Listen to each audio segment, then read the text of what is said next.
আমার প্রথম সাক্ষাৎ হয়েছিল 1966 সালে। সেই সময় পূর্ব পাকিস্তান ছাত্র ইউনিয়নের জাতীয় সম্মেলন হচ্ছিল। তো তখনকার রীতি অনুযায়ী একজন বিশিষ্ট ব্যক্তিকে সম্মেলনে প্রধান অতিথি হিসেবে দাওয়াত দেওয়া হতো। সেই সময়কার ছাত্র ইউনিয়নের নেতা রাজশাহীর মহিউদ্দিন সাহেব এবং আমি শুনলাম বদরুদ্দিন ওমর সাহেব ঢাকায় এসেছেন এবং তিনি ওই মুহূর্তে ঢাকা বিশ্ববিদ্যালয়ের আর্টস লাউঞ্জে অবস্থান করছেন। আমরা সেখানে গেলাম, তার সঙ্গে দেখা হলো, তাকে আমন্ত্রণ জানালাম।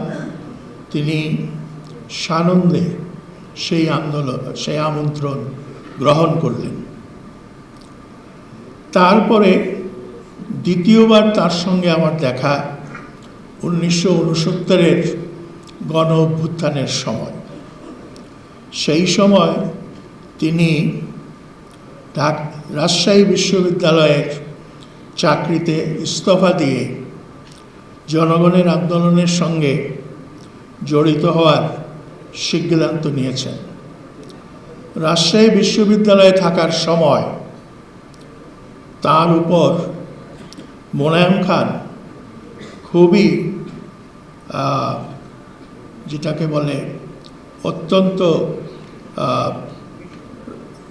তার উপর রাগ করেছিলেন, কারণ তার যেসব লেখা সেটা পাকিস্তানের আদর্শ বিরোধী। এবং তিনি সেই সময় সাম্প্রদায়িকতা নামে একটা বই লেখেন। বইটি বাংলায় লেখা হয়েছিল, কেন্দ্রীয় সরকারের উদ্যোগে সেটা ইংরেজিতে অনুবাদ করা হয়।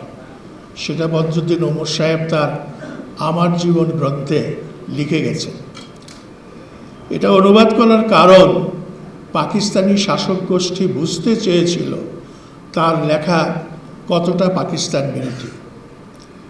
তো 1967 সালে যখন সম্মেলন হচ্ছিল, সম্মেলনের বাইরে কয়েকজনের হাতে তার সেই সাম্প্রদায়িকতা গ্রন্থটি দেখার সুযোগ হয়েছে। তারপরে তিনি লিখলেন সাংস্কৃতিক সাম্প্রদায়িকতা।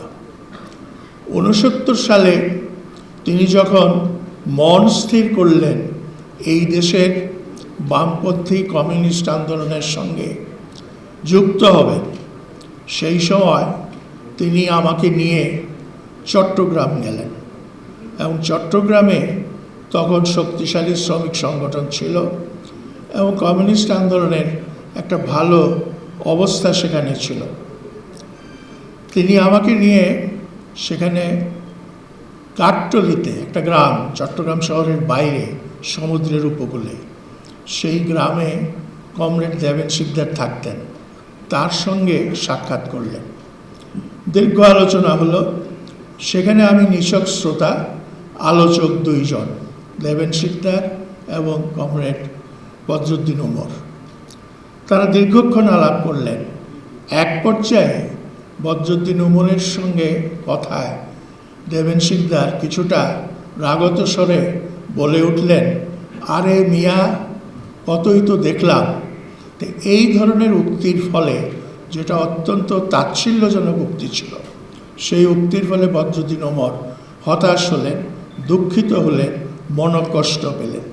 পরদিন তিনি শ্রমিক ফেডারেশনের অফিসে গিয়ে দেখলেন সংগঠনের অবস্থা, এবং তার পরদিন ছিল মৌলানা ভাসানীর উপরে পশ্চিম পাকিস্তানের শাহিওয়ালে জামায়াতে ইসলাম যে হামলা চালিয়েছিল, সেই হামলার প্রতিবাদে মিছিলের আয়োজন।